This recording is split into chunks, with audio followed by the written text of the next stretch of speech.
Hi guys, welcome to my YouTube channel and my name is Dr. Monu Mishra. So the topic for today's video is mental issues related to PhD and what kind of things you need to take care so that you can eliminate the origin of this problem and certainly have a good PhD with no mental issues or mental health challenges. So don't forget to watch this video till the end because I am going to tell you a lot of things. And if you are new to my channel, don't forget to subscribe the channel and like the video. Also share it with your friends. So let's get started with this video.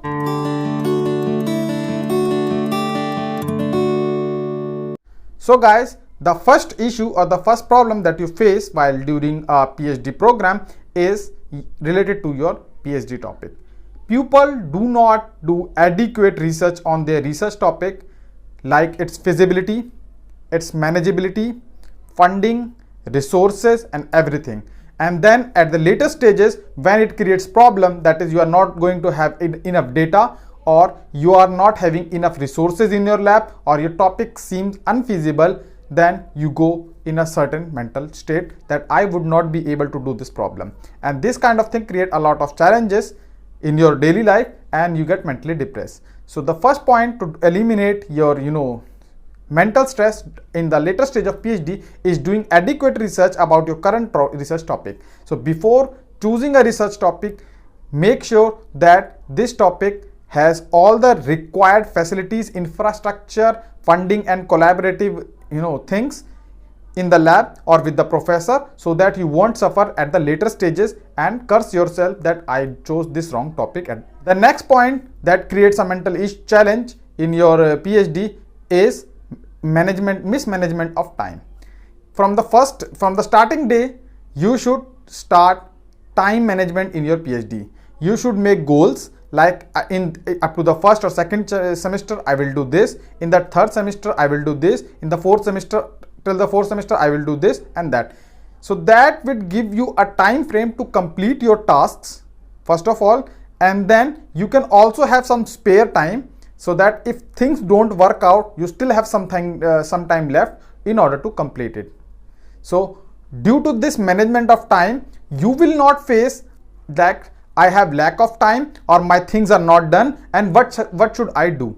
So besides planning your research thing, you should also manage your time according to your schedule, according to your funding. Like you have a 4 year of funding, so make sure you complete things you plan to complete things at 3.5 years, so that you would have a spare of 6 months of time where if anything fails, you can fill it up and also search for further jobs after your PhD, because when you complete your PhD and do not have any job, then it creates a lot of problems and you are mentally unstable. The third point which you should consider is having a backup research topic. Now you will ask me, what is a backup research topic? So a backup research topic is, suppose you chose a topic and you are working on it and it seems like it cannot be achieved.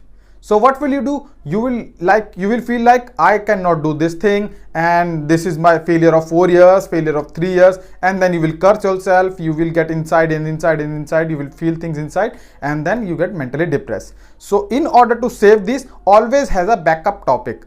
What is a backup topic? It is similar to your PhD topic. It is a lightly bit short, so that if you cannot achieve the desired goal, you can put it a slightly earlier point and you can end it here, so that if things don't work on XY, you have a other plan as well. So always have a plan B or say backup plan. If your things are not going right, you can change your PhD in that direction and have success and complete your degree on that topic. So always have a backup topic in your PhD. If your things are not working, you can mold it in another direction. Another point I would like to add is management of time and doing things at the right time.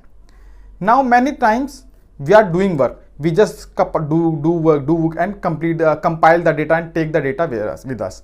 And at the later stages, when you are supposed to write your thesis, you are writing papers, because without papers you cannot submit your thesis. So that creates a big problem because you have not published. And secondly, there are lots of data that you have to analyze, and then you are not able to get for awards, you cannot go for any other things. So make sure manage your time. And how you are going to manage your time? you are not supposed to write your thesis in the end. Start writing your thesis from semester 1 or semester 2. Now you will ask me, how can I write my thesis from semester 1? Okay, the first chapter of your thesis is literature review. You start literature review from the day when you start your PhD. So whenever you are doing literature review, you can make a summary and put it in a chapter. So using that literature review, you can surely make your chapter 1 within the 2 years of your PhD, and also the chapter 2, which is of the experimental details, you are not supposed to write it at the later stages, because you know the facility you are using and you can write it at simultaneously the way you are using it. So when it is the end of the thesis, you are not supposed to write like 8 or 6 chapter. You are just supposed to write the results and discussion part, because earlier introduction and your literature review as well as experimental thing you have already written in before. So that will save a lot of time in writing your thesis, because these chapters consume more time, and what you have done already, then it will save time for you in writing the thesis. Now coming to the second part, if you are compiling your data at the stages and submitting for the publication, then you are getting publication from first semester, second semester, third semester, fourth semester, fifth semester. So you are not postponing your writing and submitting, because getting a paper published take around 6 months to 1 year. So you are also saving that time which you are going to use at the later stages. So when you are done with one work, just publish it. Don't take it for the future. You have done with the work, publish it, so that you do not have any backlog, and at the end you have sufficient papers in your bag so that you can submit your thesis. Also, when you are published couple of things, you have more morale boost, as well as you can literally apply for different awards and different things and different grants, so that they can also see this guy has potential candidate. Black and white, that is publication in research matter a lot. So do not try to postpone your research at the later stages. Start publishing from the start of your career, that is from the year you have completed your work. So it will not only decrease the pending work, it will also give you good awards, and it will also boost your morale. Another point you need to take care of in your PhD is eliminating the toxic friends. You should definitely avoid toxic friends in your life, and do not get jealous of it. Suppose your friend got a nature paper in second semester, so do not get jealous of it. And any kind of friend which is showing off a lot, like I have published this much of paper, I have done that, just start to make some distance out of it. Only choose those kind of friends which are supporting you, which are boosting your morale. Sometimes you are in a certain kind of field where publishing takes 2 years or 3 years. So if you do not have a publication till 3 years, and your friend has 3 or 4 publication in the first 2 or 3 years, then you will feel a little awkward, as well as confused, as well as mentally unstable, that I could not publish but my friend is publishing. So if he or she is showing off a lot that you have not published or I have published, a like other things, eliminate those friends for your life. Just keep those friends who are supportive and who can really understand you only. Also, here guide is always playing a great role. So do not let your guide to dictate you each and everything. You are getting funding for some things and a lot of things. Sometimes guides get so much dominant, they interfere in every event of your life. So make sure you have a healthy relationship with your guide, and do not let him or her interfere too much in your personal life.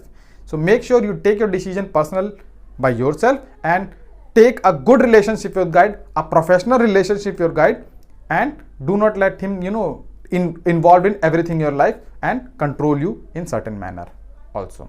Next point is very, very important, because we are researchers, and India especially, we do not create any hobby, and that is one of the most dangerous thing.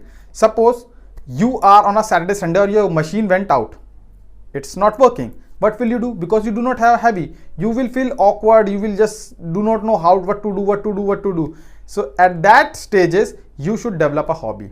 In your PhD, try to develop a hobby, so that whenever you are feeling stressed, you can go and enjoy your ride, whatever you are doing, whatever you like to do, you enjoy your hobby. So whenever you are stressed, you do something that pleases you or that gives you good morale boost. Do pursue a hobby, so that it will not only reduce your stress things, also when you have a spare time, when you have nothing to do, you can also participate in something and get involved with other persons. So if your hobby is like sports, you can interact with many other persons, and your friend circle will increase, and they will also support you in the time of need. So make sure you develop a hobby to reduce stress as well as enjoy your life, because PhD is not only about science. You need to have a good work-life balance as well. The next point is same itself, having a decent work-life balance. Whenever you are doing a PhD, do not get too much involved in your research. Do not think like everything is research. You forget to text friends, you forget to call family, you forget to go out with friends. No, this is not done. Make sure you are doing adequate personal life stuff. You are enjoying, you are partying, you are going out, you are enjoying your life. Because if you are doing just one thing, then certainly you are going to fed up and then get mentally unstable. So make sure you are enjoying your life as well. You are going out with your friends, you are talking to your family, you are doing anything, you are having a hobby, something like. Make sure you do have another, friend circle, or like you have a good work-life balance. Do not do like 16 hours of work or 18 hours of work. Do what is required and up to that much which is required. Make sure everything is fine, and PhD is not about life. PhD is a part of life, not life.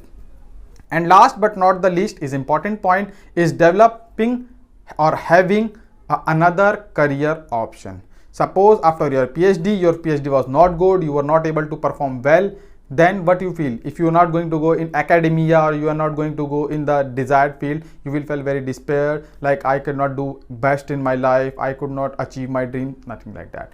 So make sure in PhD you learn about a lot of things. So due to those things, you can also build a backup career plan. Suppose you are good in coding, so make sure you are good enough so that in case if it is required, you can make a career in coding, you can make a career in programming, you can make a career in instrumentation, you can make a career in computational things, anything like that. So make sure you do have another backup career plan in case your PhD gets failed. Although there are rare chances it will get failed, so always have a backup career plan. Whether it's about architect or about your hobby, you are a good musician, so you play a good guitar, so you can also play, choose musician as a career, or you're good instrumentation, you can pursue engineering as a career, or coding as a career, software development, or administration or management of things, anything like that. So make sure you do have another career plan.